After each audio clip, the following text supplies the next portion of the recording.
There we go. Okay, welcome everybody. This is the virtual storytelling conference on the theme of storytelling and life in the time shaped by this coronavirus 19. And now we're in the opening session of the conference. It's a 24-hour conference starting India time, 6:30 p.m. on May 16, 2020. And this session will go for 90 minutes. I'm the moderator, and I'll also say a few words now and a little later. But before we have our first formal speaker, who is Katie Knutson from the National Storytelling Network of the USA, I just want to say that I helped to conceive and facilitate this conference, in my mind at least, maybe not in anyone else's mind, but in my mind, a mission of this conference is to help usher in a new age of civilization, which, well, it can have many different names. One name for me is it's going to be the age of video conferencing. Not just Zoom, but many different platforms. So, you know, when a new media becomes dominant, it doesn't mean that the old media are no longer used.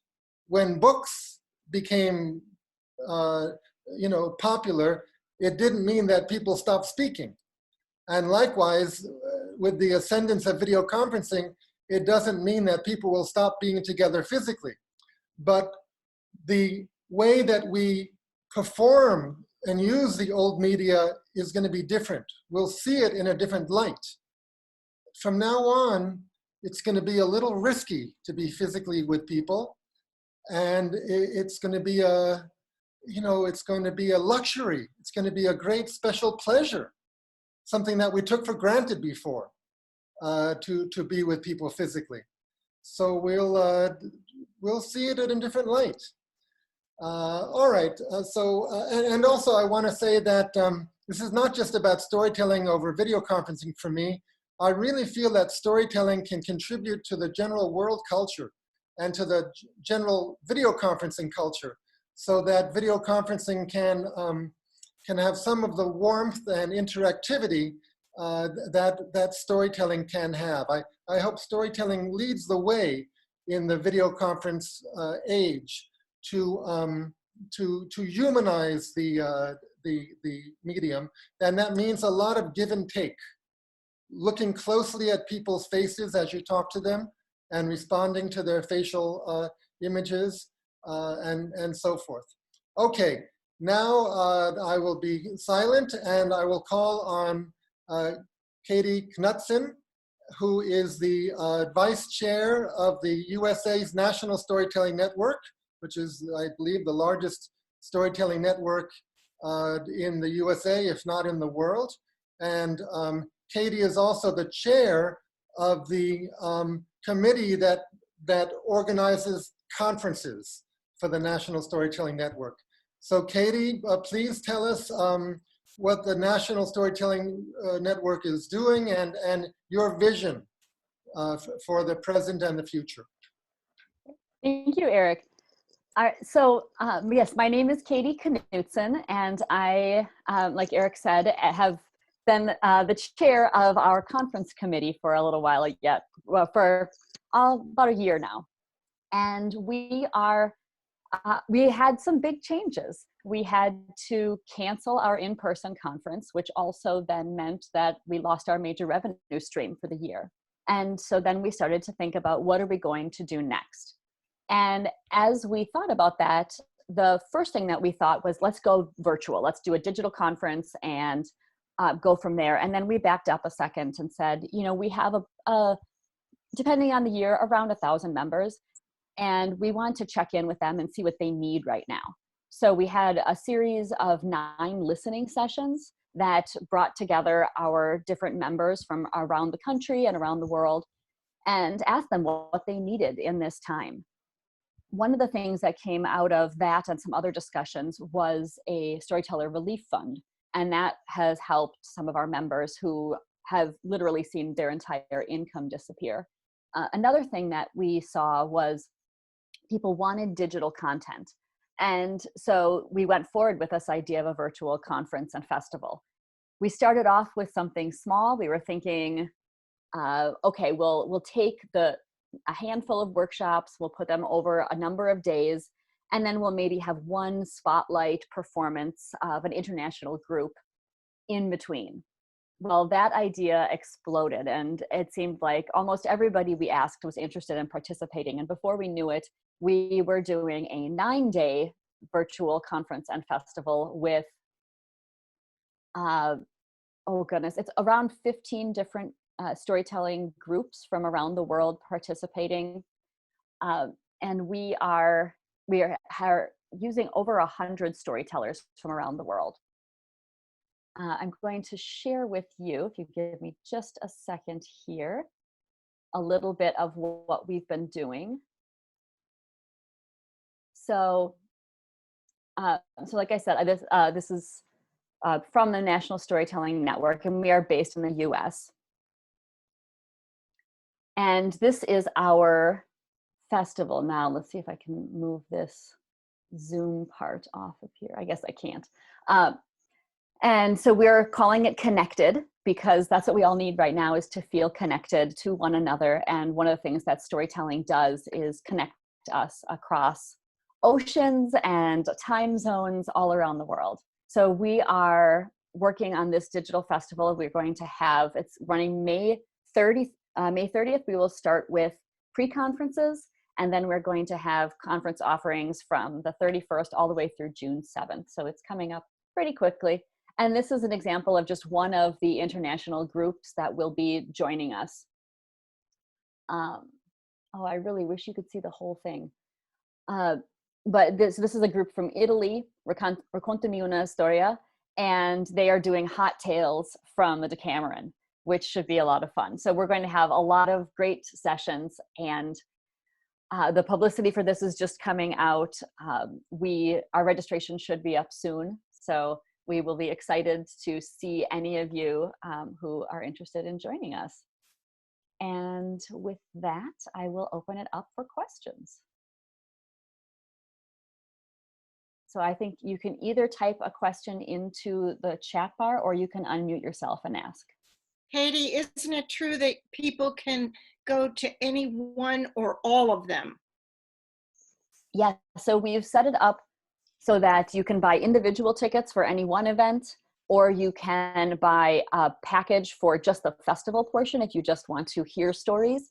And then if you want to do the workshops and the performances, then there's also a full conference package. And with that will also come things like some swaps and some social times. So we're trying to build in all of the pieces of an in-person conference as much as possible. But, you know, we do have this digital realm, which makes it a little bit different. Katie? Yes. Janice from New Jersey. Hi, Janice. Hi, are there any scholarships or subsidizing for people who might be financially challenged right now? I know. Yes, we're actually doing the entire conference as pay what you can, because we understand that storytellers around the world are struggling right now. And so we are asking you to pay what you can. And the majority of the money that we are going to be making from this conference is actually going back to all of our presenters and our storytellers and the storytelling organizations that we're partnering with. Thank you. Yeah. The question of payment is very interesting and important. This last couple of months, there have been a great number of free events on the internet, including this event.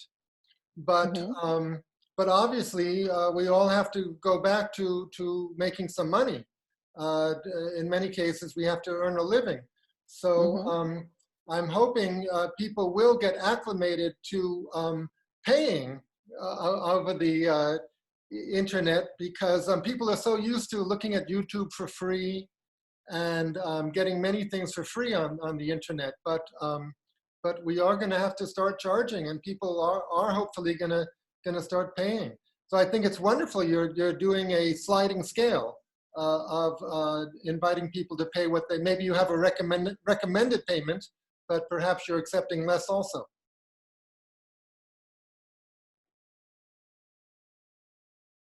Yes, I think that's correct. Katie, I think got frozen for a minute. Are you there, Katie? This is Gail. Yeah, I think that there are recommended prices, yes. Mhm.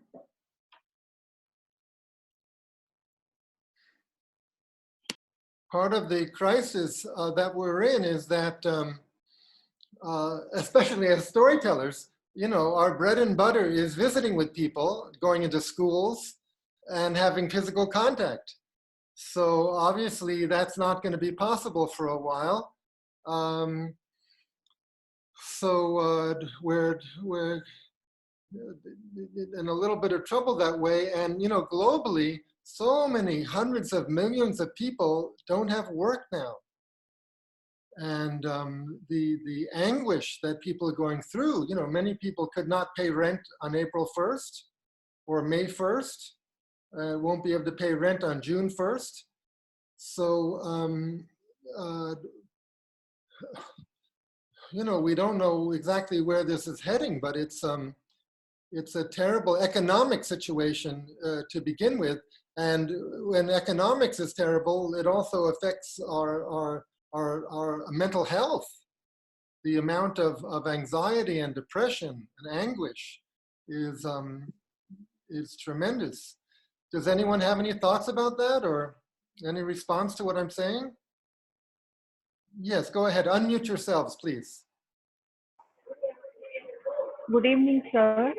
This side Shweta from Chennai, India, and I am attending this webinar for the first time, and storytelling is completely new to me. I am working in an organization called Mantra Gold Coatings, which is in Ambattur, and I am into sales. I am heading a sales team. So in sales, storytelling is very important part, very major part. So I want to know like how you can help me in learning storytelling. Thank you. Okay, we can certainly help with that. And by the way, I think almost all of the panelists and storytellers and workshop leaders now give training by Zoom or a similar program. And there's a link on everyone's name on the schedule. There's a link to their website. So please get in touch with any of these people who seem to have training that especially fits your need. Okay, I think it's almost time to go on to the next speaker. But does anyone want to say anything before we do? Yeah, I wanted to say, it's Mary Alice here. I Go just ahead. wanted to say, I think one of the positive outcomes of the current crisis might be exactly that we learned something about shared economy.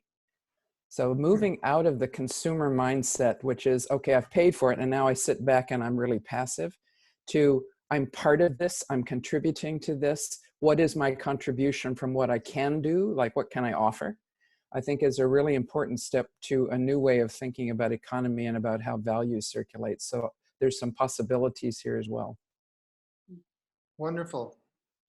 And Eric, I just wanted to let you know that I am back. I apologize, my power went out in the entire building, so That's I'm fine. back on my phone. That's fine. I know, Mary Alice, you talk about activism, and I hope we'll hear more about that somehow as time goes on. Okay, by the way, everybody, to avoid this problem of there being 3 or 4 screens, if you want to go into your video settings, which is next to your video camera at the bottom of the Zoom window, if you click on that, it says video settings. If you go in there and you click on hide non-video participants, it will hide all the people who've turned off their camera. And then I've done that, and so everyone who is showing their camera is appearing on one screen, which is very nice. So if you'd like to see all of the people who are have their camera on one screen, go into your video settings and choose that hide non-video people. Okay, Arna, are you here? Yeah, I'm here. Yes, Am and I by the audible? way, yes, and by the way, everybody, you can see everyone in a small rectangle, which is nice because you get to see everybody's responses as people are talking.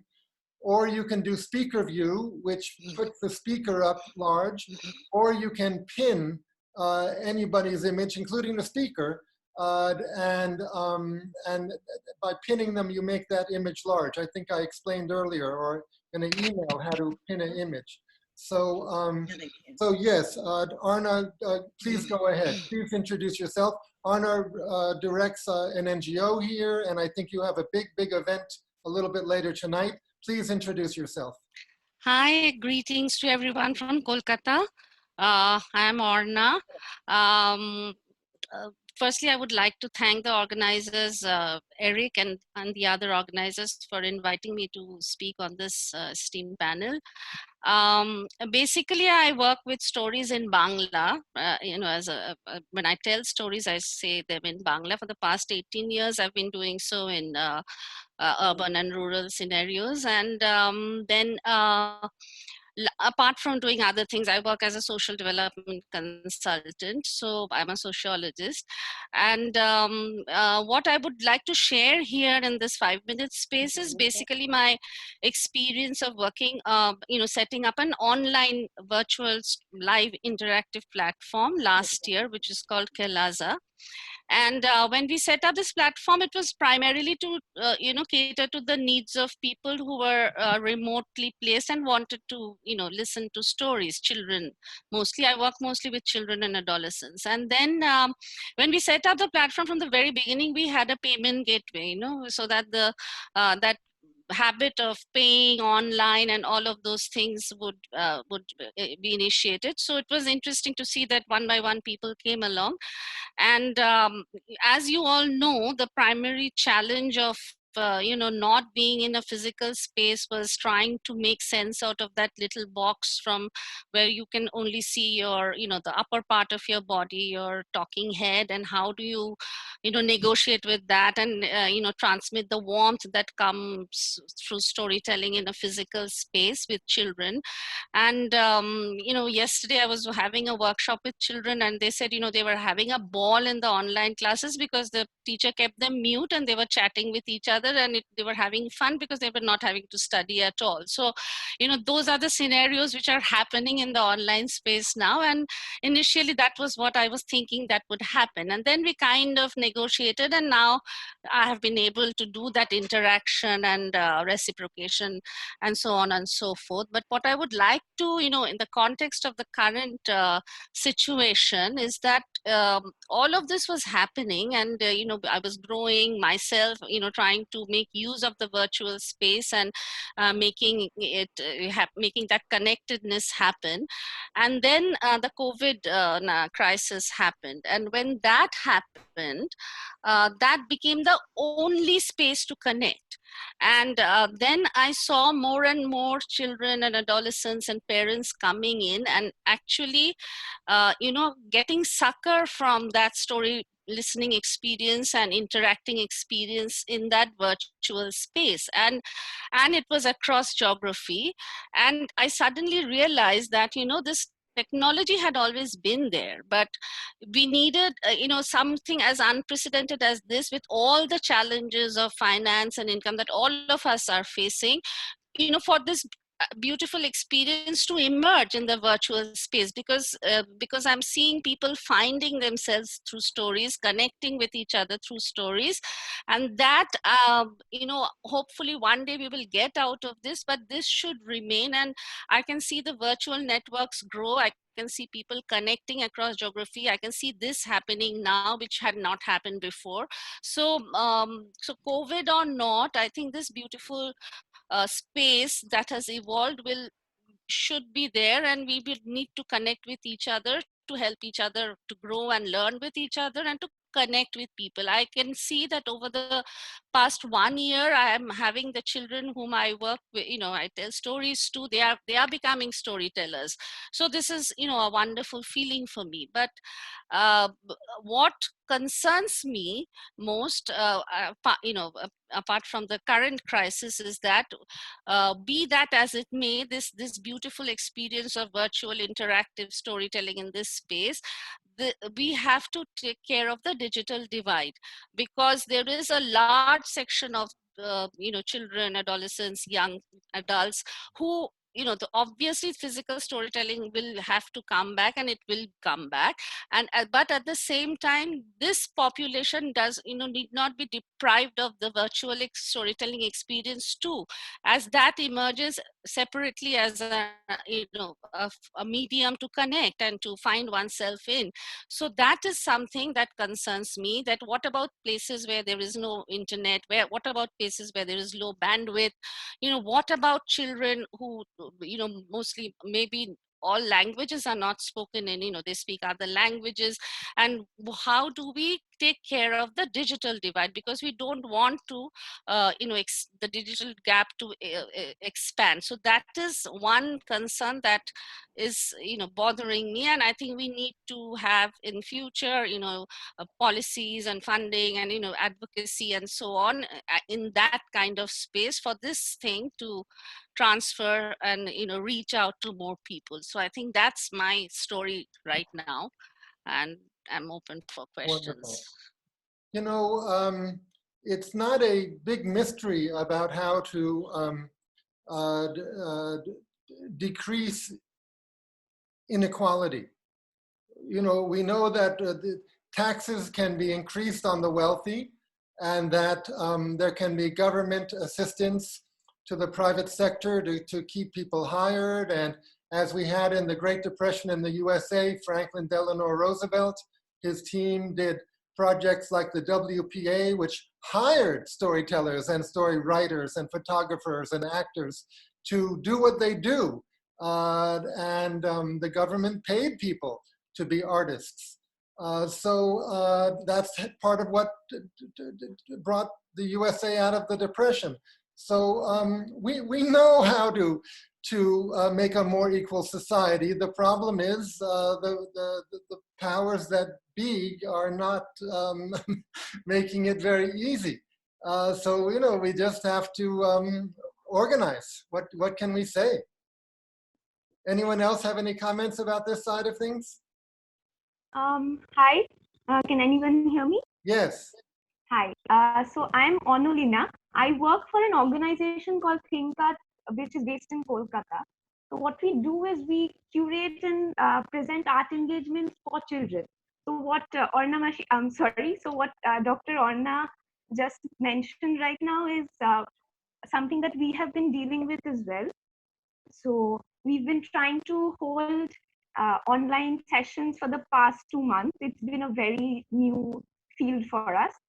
So one thing that so I'd like to ask her is how exactly, as she mentioned, is she combating this transition from a physical space where there is a lot more scope for warmth and organic interaction to a virtual space where you're actually looking at a little device on your screen?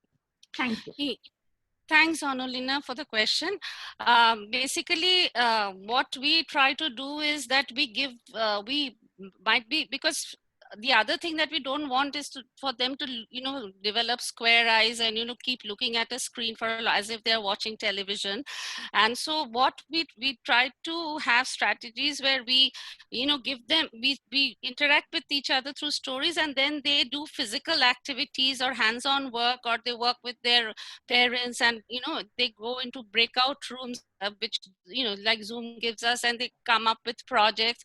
So we have, through this we have developed book clubs, and they're doing offline celebrations with families and sending invitations within the family, because right now they're in lockdown.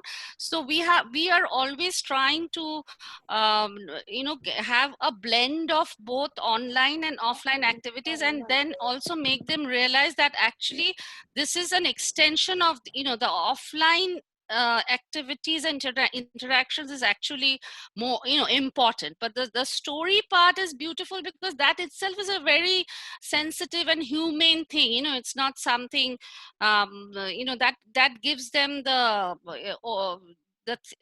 that motivation to touch life and to to engage in their emotions and to engage in their emotions with each other. And we do all kinds of things, movements and music and all of that through stories. So that is what we are trying to do. I also saw a question with someone asking here that parents are trying to reduce the screen time for children, and we are very much aware of that. We don't want them to look into screens, but we are trying to make it a more productive and more sensitive kind of experience and a blend of both. That's what. Right. Thank you so much. Wonderful. Okay. Thank you. I think we should go on to the next. Thanks, Ramya. Yeah. Thank you. Does anyone else want to add anything? Good. So let's go to Geeta. Geeta needs no introduction. She is the founder, really, of the storytelling revival in India, going back over 20 years, and she heads a center in Bangalore. She and I together facilitate the Indian Storytelling Network. So Geeta really is one of the leading voices for over 20 years of developing storytelling in India. So revival storytelling. So Geeta, please further introduce yourself and speak to us. Is your mic unmuted? There you are. Yeah, now, yeah. Very good. Go ahead. Okay. But is my audio on? Yes. Your internet connection is unstable. Can you see me? We can hear you and we can see you. Go ahead. Okay, great. Okay. So hello everyone, and thank you, Eric, Katie, and all the rest of the panelists for having me here. I don't want to waste too much time. So here, I just thought of a story, which is the Thirsty Crow story. Now, this is a very simple story. All of us know this. And we say that, you can't hear? We can hear. Okay, fine. So, okay. So, we have, the stories were actually born out of a lot of necessities. And we say necessity is the creator of invention, right? I mean, invention is the creator of a necessity. So here was Aesop, who was a black slave. He was a Greek slave, and he was chained. And there was the king visiting him just for 2 or 3 minutes every day. Not only him, but all the slaves. Now, there was a problem that he had. They were all chained. The water wouldn't come up. He was thirsty, and he had a minister who was quite a sinister. Now, if he's going to complain to the king, I know there was only one answer those days, to chop the head off. But now, he had to come up with a solution. And he had to think, because it was his survival. And so, he was a very intelligent slave. So, have you ever wondered why the parrot is not thirsty in the story? Now, to give you a brief of that story, once upon a time, there was a crow who was very thirsty, and he went looking for water. He saw a jug of water. He wanted to reach the water. He could not. So he put the stones one by one. The water came up. He drank the water and flew away happy. Okay? So this is the brief of the story.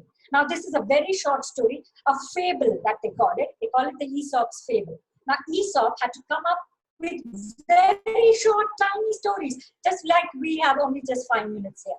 So, very tiny story, because the king had to listen in that 5-minute round that he was making. So, when he started telling the story, the king was interested. Why did he tell the story? Now, just look at this. He was a slave, so the black crow. The pitcher was the well from which he wouldn't get the water. Now, he did not end in a pessimistic note because he had to survive. So he came with a positive note and he said that they dropped the stones one by one and the water came up and the crow drank and went away happily. So it was a good solution. He didn't say that the slaves are going to be pessimistic, but the slave is finally going to fly away. So every day he made up a story, and that made the king come to Aesop at the end of all his tales and ask him, what do you want? And you know what? Because of the stories that he created out of necessity, he granted freedom for all the slaves. So he said, I want all the slaves to be freed. He didn't ask only for himself. He asked for everyone. Now I'm coming back. So 24 years ago, I just thought that India, after the independence time, we broke into nuclear families, and there was no time because people were trying to, make ends meet. So they began to earn, and so there were no storytelling. We actually lost it for a long number of years. In 1996, I grew up on stories. So I decided that I'm going to tell stories, and I'm going to revive this. Not only revive the modern storytelling forms, but all the treasures, the folk tales hidden in our backyard, and all the people who are coming to the cities to be construction workers. So this is not a new problem. This was an old problem. So this happened 24 years ago. I was very happy because the offline courses began. Hello? Yes, keep going. Hello? Yes, we can hear you. Hello? I think I've lost. No, you haven't lost. We can still hear you. We only can't see you. Okay. Yeah. So what happened is, no, you can't. You can't see me. Now we can see you. Again, it's gone. Can you see me now? Yeah, we can. You can? Yes. All right, great. Okay, so so that's what happened. So, oh, thank you. So 24 years ago, you see what happened is I wanted to put an end to a lot of things and revive the storytelling. Your internet connection is unstable. Okay, fine. So started reviving. Okay, now 24 years back, this happened. Now 24 years down the line, we have to again do a revival. But this time, I think we are going to do online. Now, at that time, many people said, oh, we don't want anything online. We are fed up. We don't want PPTs. We don't want this. We don't want that. We just want the warmth of a storyteller. We want a heartfelt transmission. We want reverence. We want respect. And we want responsibility. This is what we wanted. So everyone felt very happy after the 3-day courses that we started. We finished 131 batches. And I said, oh, finally we're getting somewhere. And that's when the COVID struck. So this morning, I had 3 sessions. This is to answer one of the earlier questions. So actually 4 sessions. 2 were free, 2 were chargeable. One was a seminar for which I charged. One was a storytelling session for which I charged. 2 sessions which were free because they were meant to be for the government school children. So now I think that is what we need to adapt and adopt. I think that is what we need to do because we can't give up. We can't give up on storytelling. Maybe we're going to lose a lot on the actual transmission, the energies, the feelings, because you see, everything has its advantages and disadvantages. And we cannot have the cake and eat it too, right? So that's the problem with our communication. We need to go online, as Eric was saying, but that's not the end. We don't know what's the future holds for us. Maybe we'll come back to the offline tool sometime later when things clear. But my concern also is, just like Arnav and the others pointed out, is there are only 28% of us who are digitally able. What about all those people in the villages? Well, we'll have to see how we are going to,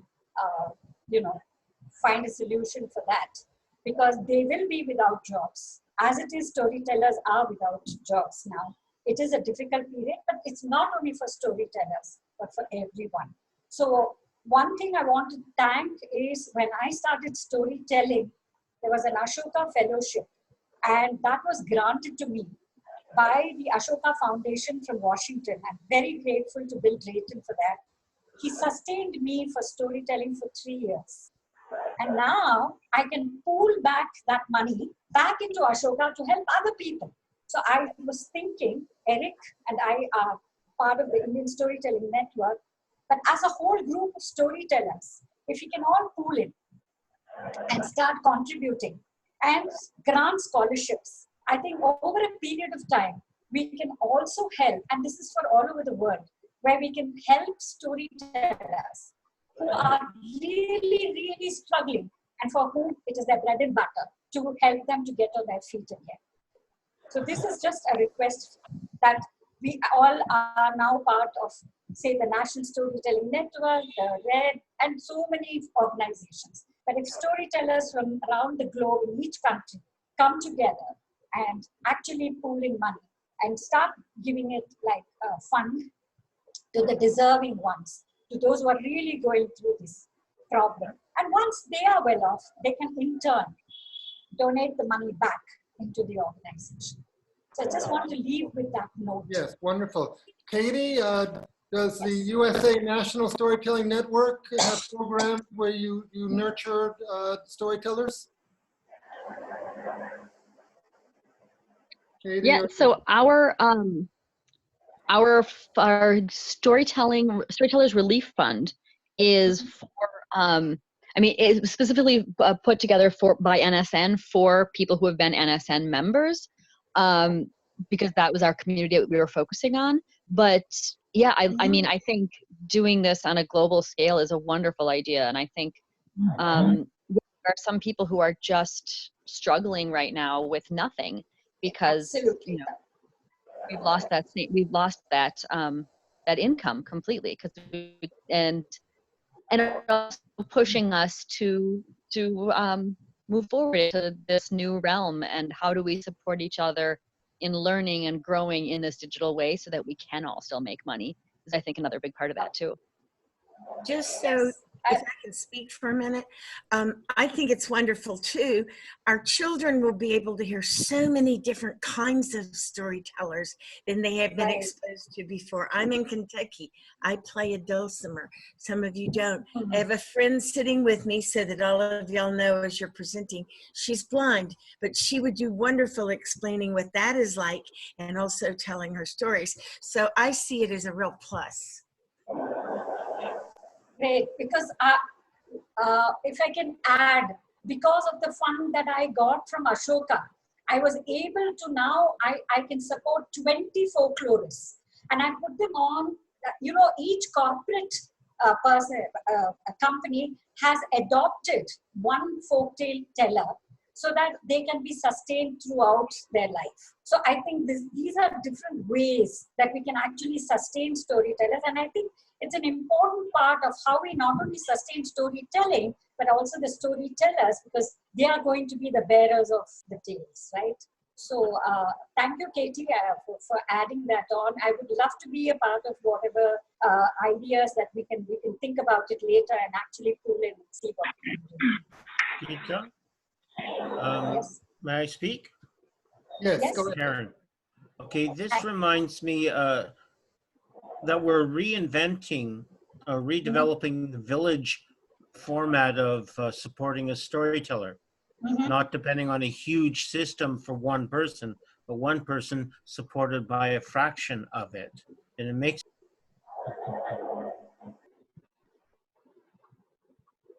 I'm sorry. I'm losing the... Yeah, I'm sorry, Norman, please unmute yourself. I think I did that by mistake. Okay, then. I'll just repeat the last little bit then. This is making me think of the model of the virtual village supporting a storyteller.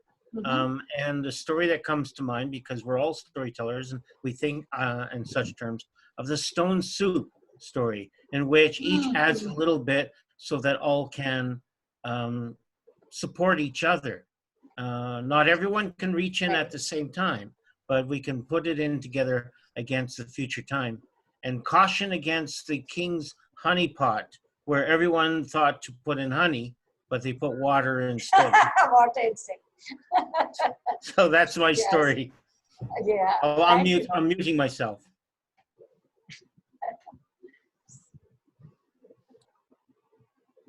Any other thoughts, responses, additions to anything Geeta was saying?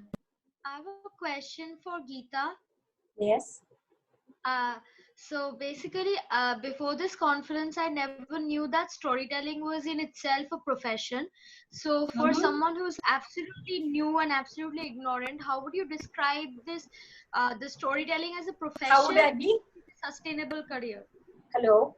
Yes, and I think the speaker is a high school student in Calcutta who works for a very large newspaper.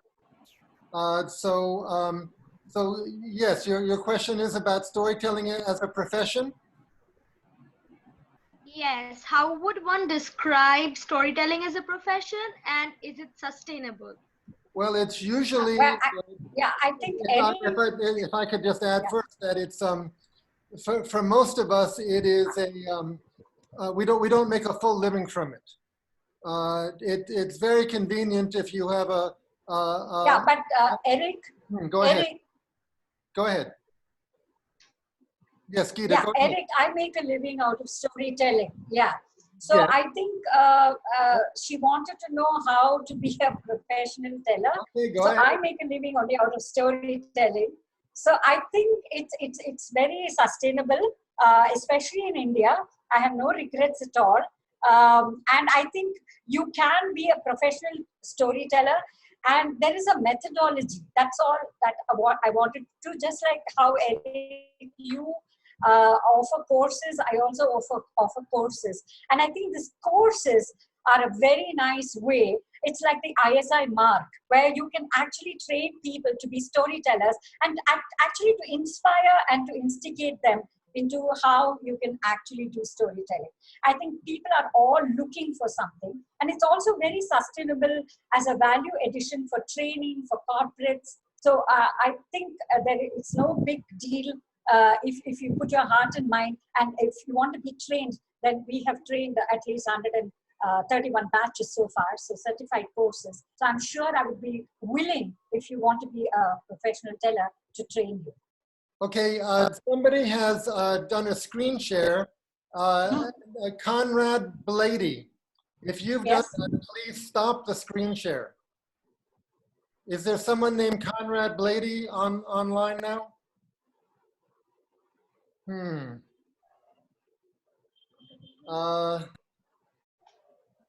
Well, we have a little problem here. Is everybody seeing the screen share? Yes. Yes. Yeah, I believe you could stop that, Eric. How can I stop it? I think there is an option available for you. Stop share. There is a stop sharing. Yeah, there's a stop share there. Where?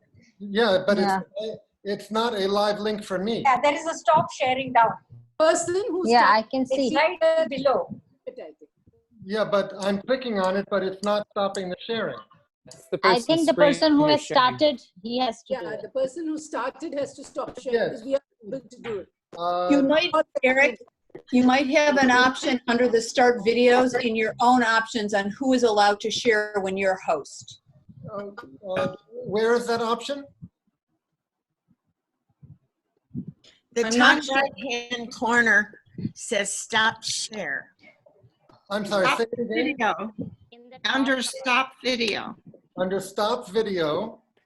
Conrad, you are a person with a white beard and glasses, and could you please stop sharing your screen? I can see you on my screen. Could you please stop sharing? You just thank you. Yeah, then I can see Conrad. Yeah, it's done. Okay, please nobody do that. I don't see Conrad, but Mary Alice, you can see Conrad? Yes. Yes, even I could see him. Howard Eric. is there. All right. Okay. Oh, yes, okay, Conrad, yes, okay, please just don't do that. Eric, you can confirm. Okay, let us go on. Howard. will you tell us some of your thoughts, your vision for the future of storytelling and the future of life? The future of life. The Yes. future of life. We all pass to another plane. But my name is Howard Lieberman, and I live in the United States, and I live in Minnesota. And I have a background that is the planet Saturn, because on this new platform, for the first time in my life, I can reach people around the globe, and who knows where else I might be reaching people. I came down with COVID at the very beginning of March, and I was despondent, and I was sick. And I thought, I'm a person who likes to perform, and I like to perform in front of an audience. And of course, I like to get paid for performing in front of an audience. And when I got sick, it felt like all that I liked to do was over. And then along came Zoom, which I know didn't just start then, but it was new to me. And now that I'm hopefully recovered from COVID, I realize that instead of fighting with what I no longer can have, at least in the near term, I want to embrace where we are today. Where we are today is digital. Where we are today is not as much fun for me because you're not all in the room with me, and I can't necessarily feed off of any of that. And sometimes things that embarrass, like getting a phone call in the middle of talking.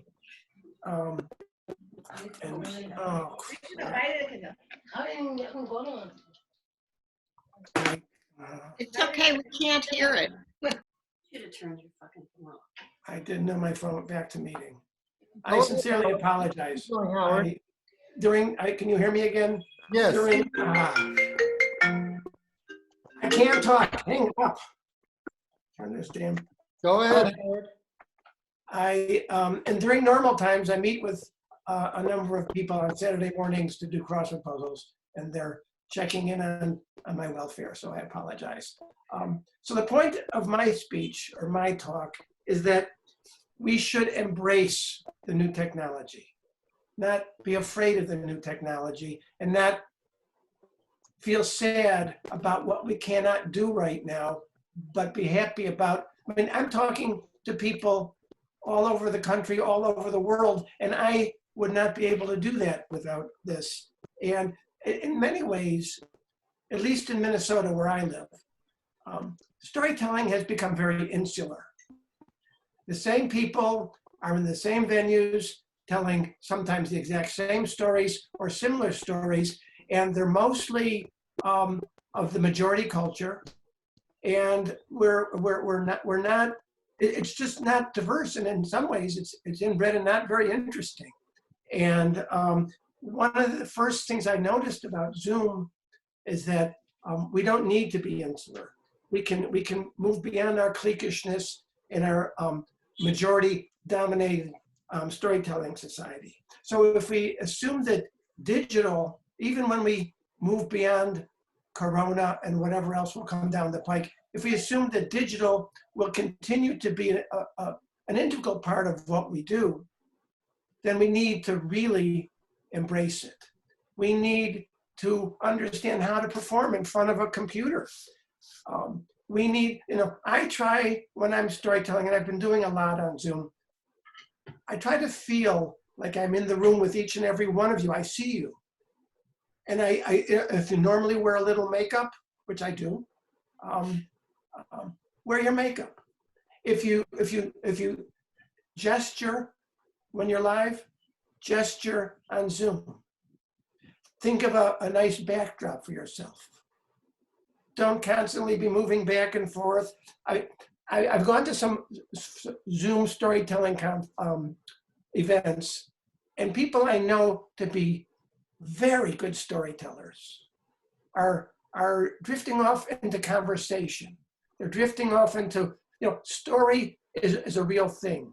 Story is about, it's a moment in time where you know how to begin, you know how to end, And in the middle, you can play off your audience, but there needs to be a dramatic arc. There needs to be a hard close. The same things you do as storytellers in front of a live audience, I'm suggesting. Do it in Zoom and say, isn't this wonderful? I can stand up, I can sit down, I can channel Antonio Roja, who is all about gesture. If I talk about the tree was very tall, if I sit here and go, the tree was very tall, you don't feel that. But if I describe the height of the tree, you feel it. And if you can make people feel your story when you're live, you can make people feel it when you're on Zoom. And before I perform, I have my own personal mantra. Articulate, gesticulate, and enunciate. And I'm using that now on Zoom. And by that I mean articulate. What is your story? Tell a good story. And why are you telling it? And will your audience feel that? Again, gesticulate. Be present. Enunciate. I tend to talk quickly. Enunciate. Respect your audience. And at the end of the day, be aware of the fact that you need to be present. When you're on stage, I know each and every one of you is present. When you're in a library telling to children, each and every one of you is present. You need to figure out how to be present and how to feel your story in your audience, whether it's in Zoom, it's in a library, it's on the stage, will feel it with you. And I guess most of my time, I'm sure, is up. And just remember, change is not our enemy. Change is something we embrace and move forward with. Thank you. Hello. Yes. Hello, Eric, and hi to everyone. I'm Florence here. Can you hear me? Yes. Well, I would like to wish Mr. Howard all the very best in his health. And it's nice to see you sitting here and talking to all of us. Well, I just wanted to share some thoughts, sitting here and, watching the entire program unfold on storytelling takes me back to my youngest baby days, I would say, when we were told bedtime stories. And, we just loved it. There were bedtime stories and they always had something to learn from. And there was so much of a connect that we had between our parents and the members of the family. So evolving on storytelling is something that is still going to be there, because the best way to communicate to somebody about yourself is through storytelling. In an organization, you build relationships through storytelling. A simple, honest story with a lovely meaning attached to it makes all the difference. And I think for those of us who want to make it a career, which is more, where we have a salary or a, kind of a payment for that, well, give it a little thought, because it's still yet to come into the mainstream. It has very much indeed, but I would really love this to happen. And I wish that it would happen very, very soon. So thank you very much for this opportunity. Thank you. Wonderful. Chura, are you there? Yes, I am. Yes. You posted something in the chat section a few minutes ago, and I'm wondering what any responses you have to what anyone has said so far, and this whole question of making a living. I know you also work with the New Zealand government to help work with different groups. Maybe do you want to say anything about that, or anything about any of this? Well, absolutely. I think firstly, in my part of the world where I am, I know that I've been a member of the New Zealand Storytelling Guild, and that was very few members compared to India or the United States. The likelihood that people at this end of the world are actually storytelling full time and having sustainable careers is really minimal at this stage. So most of us are probably working in fields that are related to storytelling, or where storytelling informs our work as we navigate, our separate professions. So I work as an oral historian for the Ministry of Culture and Heritage. I work as a project manager facilitating arts projects in the Pacific region, and all of that is informed by my storytelling practice. But if I said, can I live on the storytelling alone, that it's just not possible right now. Is it something that can happen? Certainly. It's why I love traveling around the world and going to storytelling events. It's because I am constantly inspired by people who've been doing it for 20, 30 years. And who knows, maybe in 20, 30 years, it might be a reality here. So it's inspiring to hear the stories and the responses from people saying, I've been storytelling for a long time. Thank you. But the cultural work you do with many different peoples in the Pacific region, it's very valuable and very helpful, and you're helping them tell their stories. Absolutely. Yes, it is. It's most fulfilling. Wonderful. Okay, I think maybe we need to go on to Mubin. Mubin, are you there? Yes, Eric, can you? And yeah, before you begin, I want to remind people, if you'd like to see only the people who have their camera on, you can go to your video settings, which is at the bottom of the screen next to the little image of a video camera. There's that little arrow. You click on that, then you click on video settings, then you click on meetings, hide non-video participants. If you do that, you will not see all the rectangles that are that just have people's names on them.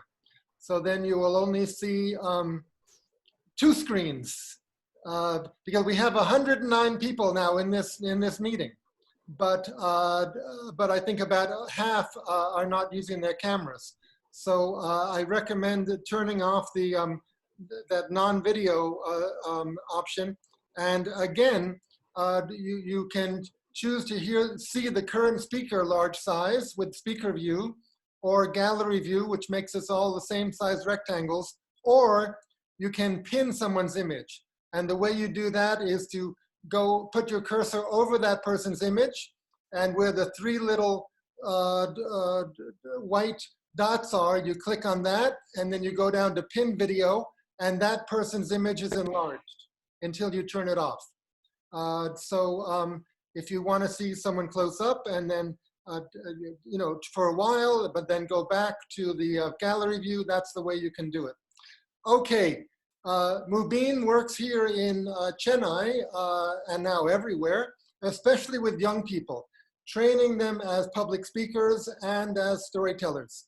So Mubin, please tell us about your interest and your dedication to helping young people become increasingly articulate so that they can express themselves. Yes, go ahead. Thank you. Your voice is a little faint. Maybe come closer to. Can you, yes, can you hear me now? Really loud? Yes. Okay, thank you so much. First of all, thank you so much for the opportunity for allowing me to be a part of this. And because of this, I believe I'm able to see a lot of storytellers from around the world, to be in connect, to know them, to know their stories, to listen to their smiles and everything. So thank you so much for that. And I run an education enterprise called Story Carpet.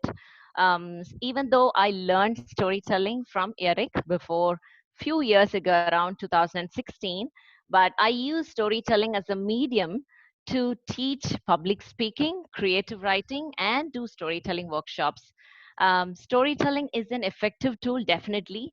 But as I was walking along in the path of doing a lot of workshops, I realized that at a point it's not sustainable, but at the same time, parents were asking different queries about their children. Most of it was, my child is shy, and is there a way that you could do something about it? And I thought, how can he use storytelling to create that confidence and the self-expression in the children? So that's when I really thought to create public speaking workshops exclusively by making storytelling as an effective tool. Maybe if the children are really angry and they are telling lie or something, they don't respect their parents, all these where we were able to correct and modify their behavior through public speaking. And that's when storytelling comes in handy. And also, I believe people were talking about the digital divide. What we did is at this moment of time, and I have to thank you, Eric, once again for that. We do as like physical storytelling, physically public speaking, creative writing sessions, everything in my office, definitely. But when the COVID started, I did not know what to do. I was stuck like 3 weeks, not knowing where is the way to begin. Should I stop this completely? When is it's going to reopen was my thought process. And I see all around the people going webinars and giving things, and I was like really literally confused because I was like left around in somewhere part of the sea.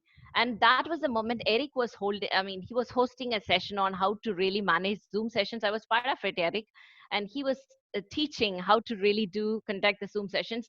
Poof, it was like within next day, I think 2 3 days itself, I've started doing the creative writing session wonderfully. It was amazing. And children from UK and United Arab Emirates and all around the place and cities in the country were able to participate, and we really made 20 plus aspiring writers. And also I would like to say the digital divide is one thing, but then some of them they couldn't afford because of the COVID and all that.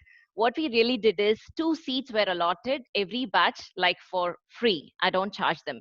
So that's a way to balance between both the worlds so that they all will get it. And as we speak, as I work with children, the only thing what we also offer is the children need to empathize with their mates' children, with the drivers and everybody around them, so that they go and also talk about what they learned. So by this way, we are also bringing together the essence of the knowledge what the children got towards the other part of the world. Definitely we are all marching towards to cut off the digital divide, but till then this is an area which we are focusing at this moment. And also I really thought this creative writing public speaking is all for the children from 11 to 15, 16, 17, 18 years. And I was wondering, is there a way that I could address 4 to 8 years? And so panicking and not so courageous, waiting for how am I going to really do it. And I published the workshops, I mean not workshops, I said storytelling sessions for 4 to 8 years. And there go the first day sitting in front of laptop, how am I going to really address? And there the children all like full self-expression coming towards me, almost 26 to 28 children. And it was a wonderful session, and I must say you all should proceed and go ahead and take on. And even though we all say that yes, COVID has brought all the barriers here, everything is there, but then this digital technology brought a lot of new things, newness, close connections, and a lot of new avenues. So we could connect, and I can see Tura right now, Marialis, or anybody from any other country, which is absolutely fantastic. I know too, we met before a few years, but I could see you. So that way it's really nice. And from here, this is the starting point, and from here where we can take on to the next from the part of the world. And our job, our responsibility is to make children self-expressive, more confident, empathize with the world, so that we can see them as the leaders of tomorrow. How India can be great is what my goal and my passion and my opinion, and that's what we are marching towards it. Thank you so much. Thank you.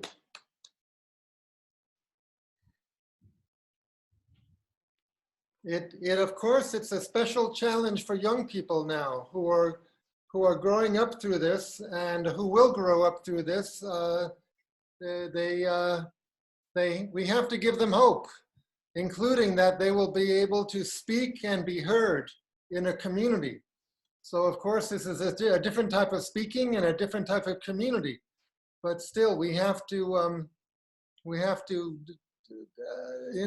inspire and encourage them. Yes, there was a boy, especially, he came before 3 years back, not knowing what to speak, how to speak his name, not even knowing how to express. And the father from the other state, they've moved to a different location in India. And he called me up and said, he's amazing right now. He's so courageous, and all because of the way that you've taught. So that makes the journey keep going, really. Wonderful. Valentina, you have to unmute yourself. Or did you want to go ahead? Yes. Yes. Thank you for everything you're sharing. I am in a very small town in Mexico, and what has happened in these days has been very surprising for me. I've been sharing every morning through my Facebook. I started with something called Radio Esperanza, which is Radio Hope. And the response has been amazing because the people that are listening to me are people that don't usually listen to stories. It is their first time with stories. And I think that is so beautiful that now that these new technologies are actually making it possible for us to reach people that have no relationship to stories. And in this area, there's no relationship to books either. So I am very surprised, and I guess I am grateful for what is happening in that sense. And then the question is, what next? You know, how to keep building those bridges, and they are reaching out to me now. It's amazing. It's amazing. I think they are finding in stories what the television is not giving. At least in Mexico, it's very violent, and then the news is even more violent. So I think with stories, they're finding a personal connection that they don't find any other way on the screen. And also the digital gap that you mentioned in Mexico is so important. They are, school is taking place through computers, but at least where I am, maybe 40% of the children don't have access to computers or to internet. So also as storytellers in this moment, consider that. I thank you for mentioning it. It's very important. Wonderful. Okay. If we weren't very stuck on schedule, I had a question. Can I ask a question? Go ahead. This question to everyone, yes. So my question was basically, in your profession, what kinds of stories do you tell? So are they stories which bring comfort or personal experience, or do you people also use stories to bring light on very important issues which are going on around right now, or even against right-wing politics which are kind of emerging in a lot of countries, including ours? The voice you're hearing is a high school student, and I don't even remember your name, and your email ID doesn't tell your name, but you're asking very general and basic questions, which I've circulated to the storytellers and the workshop leaders. And actually, if you like, you can paste your email ID in the chat section right now, and people can respond to you. But you're asking such general questions. We would need many days and weeks to answer that kind of question. So I encourage you to share your email ID. But let's we can take maybe a couple more quick comments before we go to the next speaker. Did somebody want to say anything before we have the next speaker? It's me, Banu. Go ahead, Banu. To add to Mubin's point, I have been conducting storytelling sessions via Zoom for the past 1 month. And I also did sessions for special need children. When we talk about this physical contact and we are missing that through this digital medium, yes, it is partly true. But when I met the children of special needs through Zoom, they were able to recognize me. They were able to listen. They were able to connect, and they were able to relate. So that kind of connect was there when I did my sessions. So yes, even children with of younger age, like Mubin said, 4 to 8 years children, they are glued. And for me, I have learned a new way. See, now everybody can't speak, like since we are muted, only the person who is the speaker is unmuted. So I have learned ways to show thumbs up or thumbs down, to say yes, no. So a lot of innovations are being born or created, or yeah, that's what is my point is. Thank you. Yeah, cute, Eric? Cynthia. Yes. Hello. Yeah, Eric? Yes. Yeah, I wanted to add here is that even I was very apprehensive about the Zoom sessions and all, but with the session with you, I realized it's really good. You can do everything you feel like. I recently conducted a workshop for 6 days with children on story writing and storytelling. Initially I was little apprehensive, but towards by the end of the 6th day, I was very comfortable, and even the children were very comfortable in their house sitting, and they could do everything the way I expected them to do, and they came out with greater ideas. And another thing is, unknowingly, even discipline was there. See, when you can, that you have to unmute yourself, you have to raise your hand. So there was good discipline throughout the sessions. So I think it's new ways we are all learning, and this is really encouraging to see so many of us going through the same things. It took us some time to understand it, but it's a beautiful way. As far as possible, we should use it, because there's no other way out. And whatever we can learn from each other and move on, let's make the best of whatever we have in hand. And I'm sure the days will change. There's hope for going back to our old personal that connect.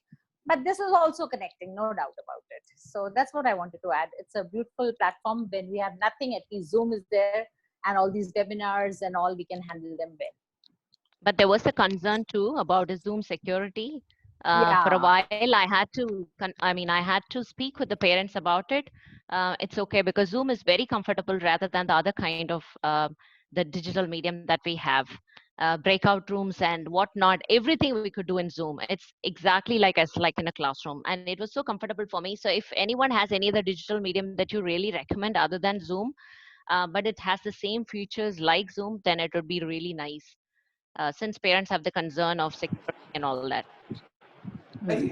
Speaking to the question about using story to deal with political issues, I'm from the personal narrative side of storytelling, and it's easy for me to lecture people about politics, but most people don't want to hear me lecture to them about politics. I would say you can use story to accomplish a lot of goals. I use humor and sometimes bawdy humor, but underneath all of it is my politics and my view that we can change society for the better. But you have to be subtle. Storytelling is a subtle art. Lecturing is very different. And so I would encourage you to think about what your views are and how you can work that into stories that your audiences will enjoy listening to, and let the politics kind of come in quietly, as opposed to sometimes I tend to beat people on the head. And that's just in response to your question.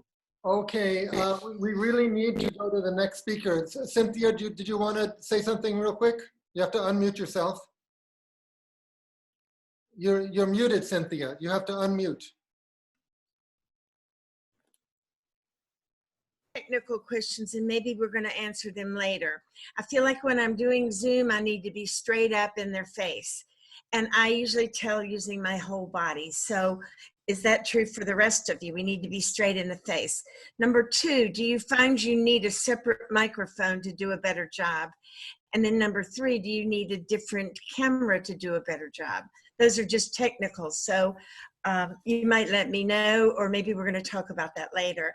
But I'm pretty physical, and now you're not seeing my famous and exciting elbows in this shot. So, I'm just kind of wondering about that. It is very possible to stand up and take a few steps backwards, and people are doing full dance therapy and dance classes by Zoom. There's no problem. Okay. But as you point out, there can be a microphone issue, because if you get 5 or 6 feet away from the computer, your voice is not picked up as well. Okay, we need to move on. Mary Alice, please introduce yourself. I know you're a consultant, you're a story worker. Please tell us about your work. Hi everybody, I'm Mary Alice, and I'm based in Columbus, Ohio, and I call myself a story activist. So we've been talking a lot about professional storytelling. That is kind of the one-to-many. I want to talk to you about some other applications of story. So the first thing to know is we live in a story, and that means we can change it. So when we talk about how the world is connected, trees are connected, plants are connected by the mycelium sheath. It's the mushroom kingdom that connects us all. And if I think about humanity, I think stories are the mushroom kingdom for humanity. We're connected through our stories.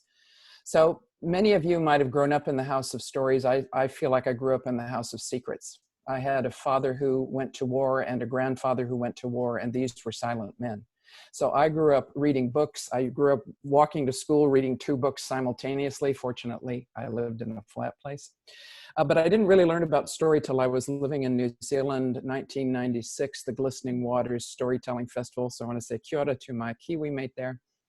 And I became a facilitator around the same time. But 96 was the time when I first saw the power of story and wondered, could I do that? And I did some professional storytelling, but pretty soon I realized I didn't want to only hear my voice in the room.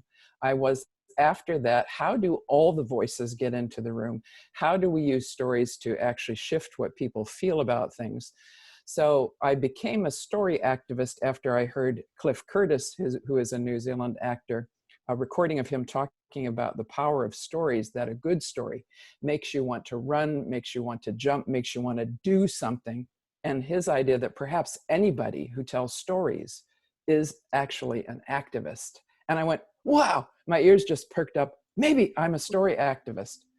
So my work is to help people find the story that will take them to the most generative and flourishing future, and then learn how to host that story so it actually comes to life. So if we want to change the stories we are living in, the stories we're experiencing every day, it's actually the stories that are told at the breakfast table that have us moving in a certain direction as a culture. So how do we help people to become awake to the way that story is influencing them? And story is coming into us every day, right here through the ears. As I have a friend who likes to say, this is the most important real estate on the planet. Stories are seeking to come and live in your head every day, and your job is to stay awake and decide which ones are allowed to live there and which ones aren't. So this is the whole thing I'm after. How can we help people to be conscious to the power that stories have? In working with some other friends and facilitators, there's a whole field of narrative practice inside of organizational structures. There are people doing research. There are people collecting stories of community initiatives and spreading those and propagating stories that could be possible. How do we learn to live together well? How do we learn to reach across the boundaries? How do we learn to move away from the dominant narrative and see all of the other stories that remain invisible? And this particular point in time is an interesting one to see invisible stories. I joined a COVID-19 Native American town hall on YouTube, which I never would have had access to before, to hear the stories of how they are dealing with the pandemic. And it was really, really illuminating. So the possibility of kind of popping into other people's lives and seeing stories that were never seen before is really interesting. So in my work, when I'm working with organizations or groups, what I'm using story for is to build the relational field. Because unless you build a strong relational field, you can't go through the turbulence of change or innovation or moving to the new together. You don't learn how to lean in, instead you fall apart. So right at the moment, we need both our stories and the way we work together with each other to move us into new realities. So my question continuously is, how do stories and conversation dance in order to bring us forward? So these other practitioners and I, we think there are 3 waves of story. Right at the moment, we're in the wave of influence. A whole lot of people are interested in story because they want to have influence over something. Whether you're a politician or a corporate leader or a community leader, you want to learn how to tell a story because you want to have influence on something. So a whole bunch of people are paying attention to that. You know, when something goes into Harvard Business Review, you know it's become mainstream. And then there's a little bit of a scary bit of, is this too mainstream? And are people seeking to make this a technique rather than what is intrinsically human to us? But I think the second wave of story is collective sense and meaning making. How can we be in stories together? How can we consult the wisdom, the richness, the gold we have in our stories as humanity? We have captured everything we know in stories and it's still there. And the third wave for me is healing and holding. How do we help the collective trauma that's now all over the earth to arise and be released? and come back, bring the fragments back into the whole? Could we decide as a humanity to be a species together rather than a them and us? Like, could there be some different way? So my whole work and the work of others I know, which I think is helpful, is how do we stay awake and conscious? Because we live in a story, and that means we can change it. Thanks so much for listening, folks. Any inspirations? What have you heard? Mary Alice, you are a pro. You are an excellent speaker and trainer and visionary.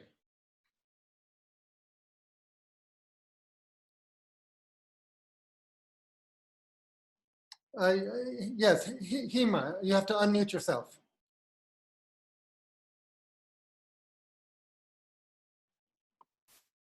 Go Hello, ahead. everyone. Yes. I'm extremely grateful to Eric and Katie. This is a wonderful platform. And like the others have been saying, throughout this COVID time, since it's been a holiday time from school and college where I go as a visiting faculty, but I basically do storytelling there also. It is cultural education where I impart values through mythology, through stories, and also improve on their character, for building up character, various stories with values. And it's very important at this time, the kind of exhilaration that it gave me when I could meet up with students virtually. There were 2 sessions, one for 7 to 10, and the other was 12 to 16. The response was overwhelming. I had children from Australia, Bangalore, Chennai, in the north, and the kind of response and the way they are glued, like someone mentioned, I also had ways to have them interact, have them respond, and they really didn't want it to end. 15 days was the time I had told them, and yesterday they said, oh, we want some more. But I had everything on my hands. My plate was full because college has started and school have to do planning for launching if we have to do it shortly. So I had to tell them we'll be back soon. But now they've got ideas, they've been motivated to read up more, they've become curious to know more. And the kind of response from the parents also thanking me, it was very encouraging. And I'm sure storytelling will take a huge platform in the years to come, as it has been developing a lot, like Geeta said. Storytelling really does take a long, I mean, it really is wonderful to see how children can actually be led to the past as well as understand what the future holds for them. It was also my job to make them aware of the migrant workers who are suffering, who are moving towards home and having to face a whole lot of difficulties. But in that, I asked them to count their blessings, see how much they have in store and how much they have been blessed with. And they realized, and then it made them compassionate, evoked a lot of emotions in them. So that has been my story. And thanks a lot, Eric. You're most welcome. Okay, Howard, go ahead. You've got to unmute. I just had to say to Mary Alice, thank you for saying the things that you said. And I think as storytellers, it's important that we understand that we are influencing people. And we need to think about what are we teaching, whether we're teaching young people or old people or people somewhere in between. Our words in general are very powerful. And I thought, Mary Alice, you did a really good job of helping us understand how we can use the power of this art form, this ancient art form, to perhaps uplift society and move into a more positive direction. So thank you very much for that. Barry. Yes, thank you, Eric. Mary Alice, I really appreciated all those comments, and you used the word relational in there. And it makes me think about one of the ways that I'm approaching all of this, this landscape, and seeing some of the discussion here and also discussion that I'm seeing on the listserv, the Storytel listserv here in the US. And as I deal with librarians who are canceling or people who are shifting to virtual, I'm trying to remember that a key element will be maintaining relationships. And even to think about that us versus them on the molecular level, that it's not, even though I do want to maintain my income level, I have very important logistics to think about and practical concerns, but perhaps upping the importance of maintaining the relationships I have with the librarians that I deal with the presenters I deal with, acknowledging that I know that they are trying to figure this out just as I am, and that we are all in a way in a boat together, trying to make sure we don't fall over, trying also not to push anyone else over. And so kind of before the idea, well, how much are you going to pay me? Which format are we going to be on? What is this worth? I'm just reaffirming that we've been together for a while. We're going to continue to be together, and we'll get through this. Wonderful. Okay, we need to hear from Michael, and then I will speak very quickly after him. But Michael McCarty, are you there? You are there. And thank you so much for getting up early in the morning. And are you muted, unmuted? I'm unmuted now. Okay, please speak to us. All right, how y'all doing? Yay! Good to see you all, old friends and new. I'm really, really tickled beyond silliness. And Eric, thank you for doing this. This is fantastic. Yay. So the thing that I want to talk about is, for the last 6 years, I have been working in California prisons as part of the Arts and Corrections program. I teach a workshop called Story Creation. I show the inmates how to find, develop, and tell their stories. Now, when I first started this in 2014, of all the different arts that were going into the prisons, I was probably the only one where guys would come and say, storytelling, the hell is that? And I had to show them the importance of storytelling for them. When they go before the parole board, they have to be able to tell their story. When they get out of prison and go for a job interview, they have to be able to tell their story. Just reconnecting with family and friends, they have to be able to tell their stories. So I'm gonna drop a few stories in here for you. So one of the guys got out last year who'd been in my workshop a couple of times, and he went for a job interview. And he was doing what I call listing. That is where they say, I took this class, I did this, I did that, I took this workshop, and what have you. And the person who was interviewing said, yeah, okay, but what's your story? Because that's what they wanted to hear. And he contacted me and said, Mike, you actually know what you're talking about. So it's been an amazing process. Let me share another tidbit with you. I had a guy in my class. Now, I've got everybody in my class. People from breaking and entering, people to murder, everything. So there was this guy in my class who always told very interesting stories, told some folk tales or what have you. Occasionally would tell a personal story. One day I'm on my break in between sessions, and he pops in. He sees me and says, Mike, did I ever tell you why I'm in prison? And I said, no. And so he proceeded to tell me. At the age of 16 years old, in a fit of rage, he shot and killed 4 members of his family, his father, his stepmother, one of his brothers, and one of his sisters. And most of the guys he was in prison with did not know about this, although it was a very famous case. So one day he started telling that story in the third person. Then over the summer, in between our sessions, he was part of a spoken word event at the prison that was put on YouTube, where he again told his story in the third person. In the fall, when my class started up again, he got up in front of the class the first day and told his story in the first person. And the guys in the class who knew him, they thanked him for sharing that. Well, a week later, he told me he had gone to this, he had participated in a training program, a year-long training program, and he had graduated. When he got to the graduation, ABC News Fresno was there. And they were asking the guys, you know, what are you doing? Why are you taking the class? And they asked him. And he told his story to ABC News, again, in the first person. Well,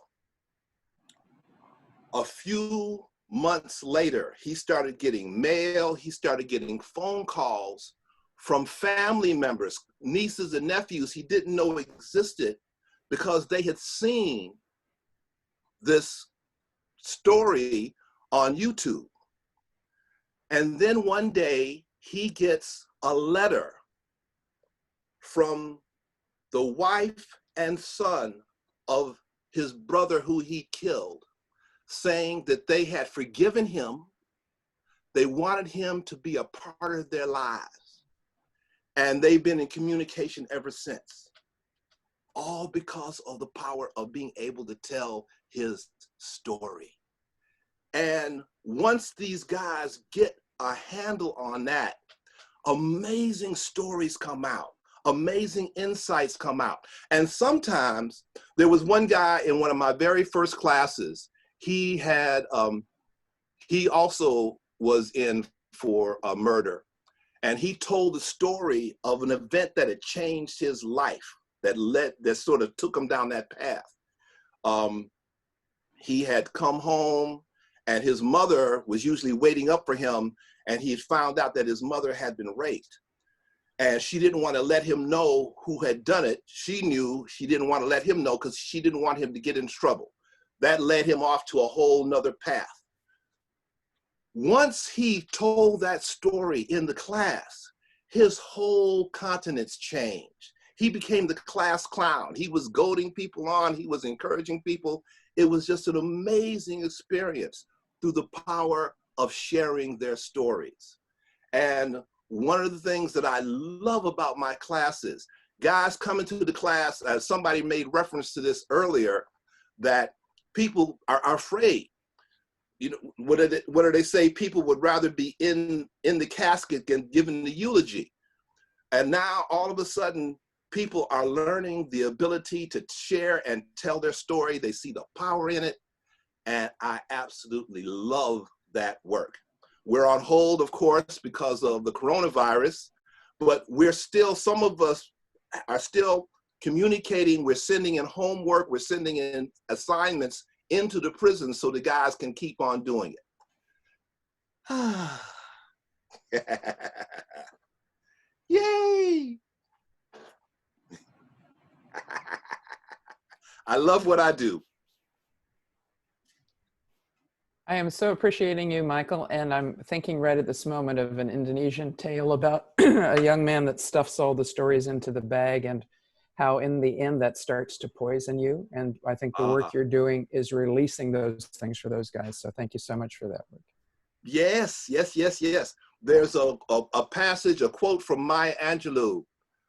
There's nothing, it's not exactly, but there's nothing as frustrating as an untold story. We got to get them out, and giving those people the opportunities to get those stories out. I reminded, somebody made a comment earlier, we were talking about the power of story. Sometimes we have a very conscious, okay, this is a story, this should have this kind of influence. This happened early on in my storytelling career. I was doing a program at a school up in Ventura County. And I just did an assembly for like 4th, 5th, and 6th grade, 3rd, 4th, and 5th grade. Everyone left except this one 10-year-old girl. And she comes up to me and she says, serious tone, Mr. McCarty, I want to thank you for your stories. They made me laugh. I haven't laughed in a long time. Thank you. And she left. A few minutes later, the principal came in and I told her about this encounter with this little girl. She said, oh, that little girl's father committed suicide a few months ago. So for that little girl on that day at that time to be able to laugh was maybe one of the most important things in her life. Just, God, I love it. Wonderful. Okay. Yay. Thank you so much, Michael. And, you know, we're going to ask you, I'm asking you to come back about 16 hours from now. Midnight, yes. Midnight. I'll be here. So try to take a nap maybe and come back in 15 hours. We're overtime into the next session, which is our first storytelling session. But let me just take 30 seconds before before Sandia, before you tell. As I mentioned at the very beginning, to me this this conference is helping to usher in a new age of life, of civilization, where especially this type of communication we're doing now is going to be paramount. But that's not going to mean that we're not going to stop the older forms of communication. We're still going to read and write. We're still going to be physically present to some people in our lives. But we'll see those different forms of communication differently. I believe from now on, you know, when we get close to someone, when we touch someone, we'll feel we're taking a risk for the foreseeable future anyway. We're taking a risk, and you know, we took it for granted. My whole life, I took it for granted. You know, you could touch someone, you could be near someone, but we can't take that for granted anymore. That's such a shame. But I hope that the warmth, the engagement, the love that storytelling can bring, especially when it's interactive. We've got to see each other's faces and each other's bodies and each other's movements and respond to each other. We cannot talk at each other. We have to have a conversation with each other. We all know that about storytelling. And we have to struggle to bring that into the video conference realm. And if we can, I believe we can set a tone for video conferencing, which will go beyond the storytelling world and will set a general cultural tone about the warmth and the interactivity that is possible by video conferencing. So I wanted to say that. I wanted to say that I believe by video conferencing we can greatly reduce alienation in general, both on the personal level. We should be able to talk to each other 24 hours a day in groups like this or in small groups. The infrastructure is being set up for that.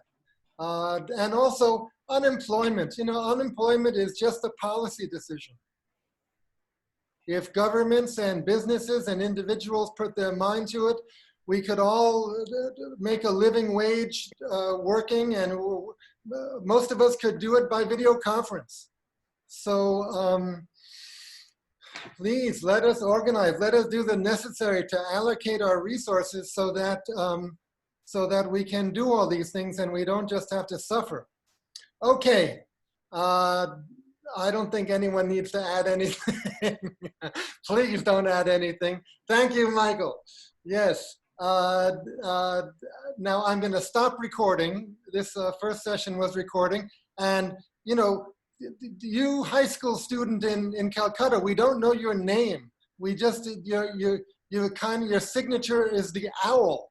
But anyway, you have posted your email ID. Oh, your name is Udita. Udita, and Udita has posted her email ID in the chat.